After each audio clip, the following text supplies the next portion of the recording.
বিরিয়ানি, যেটা বাঙালিরা অনেক বেশি পছন্দ করে। ছোটরাও পছন্দ করে, বড়রাও পছন্দ করে। তবে বিরিয়ানি রান্নার পারফেক্ট রেসিপি না হলে কিন্তু বিরিয়ানিটা খেতে মোটেও ভালো লাগে না। বাই দ্য ওয়ে, আমি ইলোরা, থাকছি ইলোরা সহজ রেসিপি থেকে।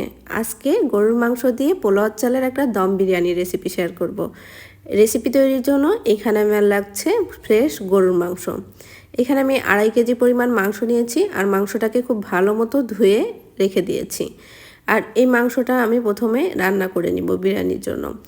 এখানে নিয়েছি পরিমাণ মতো লবণ, টক দই, আর এখানে কাজু বাদাম বাটা নিয়েছি, কিশমিশ বাটা নিয়েছি, রসুন বাটা, আদা বাটা, সরিষার তেল, জিরা, গোটা জিরা, জয়ফল, জয়ত্রী, তারপরে লং, এলাচ, যে মশলাগুলো আমরা সাধারণত বিরিয়ানিতে ইউজ করি সব রকমের মশলাটাই আমি এখানে নিয়েছি।